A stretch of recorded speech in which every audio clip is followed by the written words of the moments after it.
How would you like to super boost your leadership capability in the next year?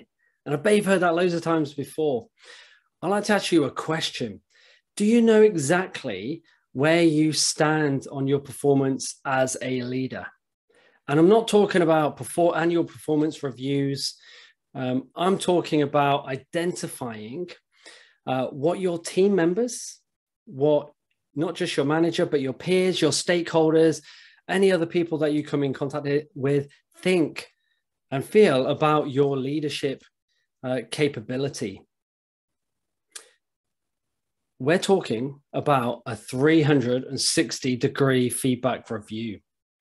It's a really insightful process in which you get a lot of feedback from those key stakeholders. And what we're focusing on is that, identifying your strengths, your areas for development. We're looking at your alignment to maybe the organizational culture, or maybe it's a leadership capabilities in which they've got in their training and development leadership capability plan. 360-degree feedbacks are focused really on development purposes. It has a minimum cross-section of people, and it needs to be a cross-section of people, not just your favorites in which they're going to give you great feedback, but from all around the organization that the people that you deal with. It's objective, it's not personal based, and it moves beyond the numbers. So yes, a number is a number, but in my experience, it is around the narrative of the comments under each different capability. And look, there could be many different capabilities depending on your organization. It is not for performance management.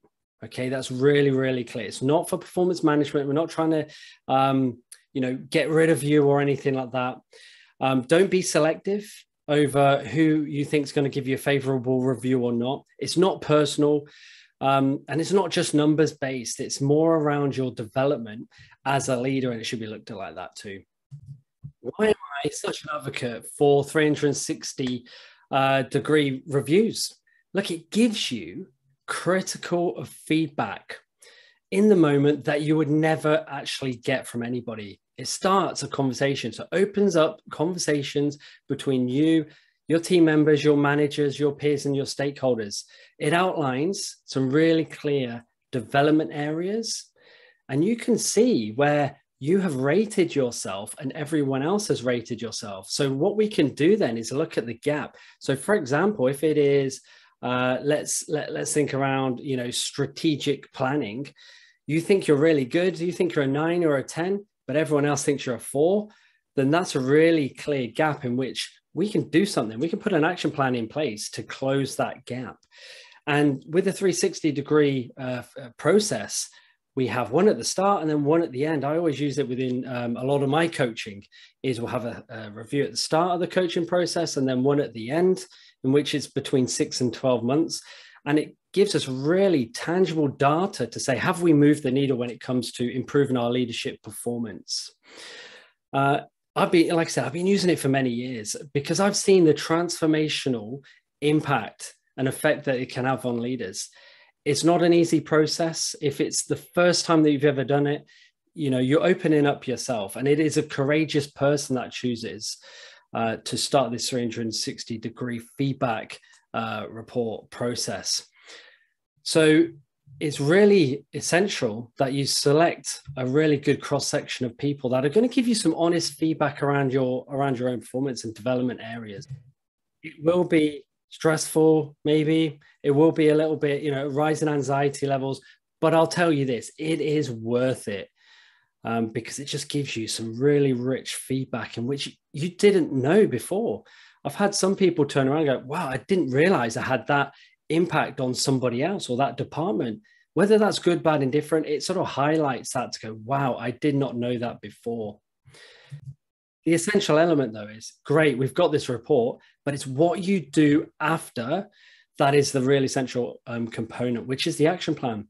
So what usually happens is you'll sit down with a coach, more often than not, have a debrief, and then we'll work on, okay, what's the next steps? What are the action points that we need to do? What are some low-hanging fruit? What are some gaps that we need to close?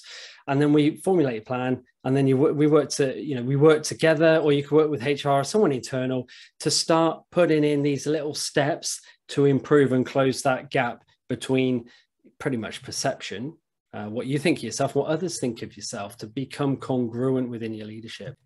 When I first started using 360-degree feedback processes and reviews, it was such a clunky process, so expensive. But nowadays it is really quite quick, easy, an online process. A lot of it is automated and it's really simple. And it is around, number one, it is looking at, where do I need to be aligned towards?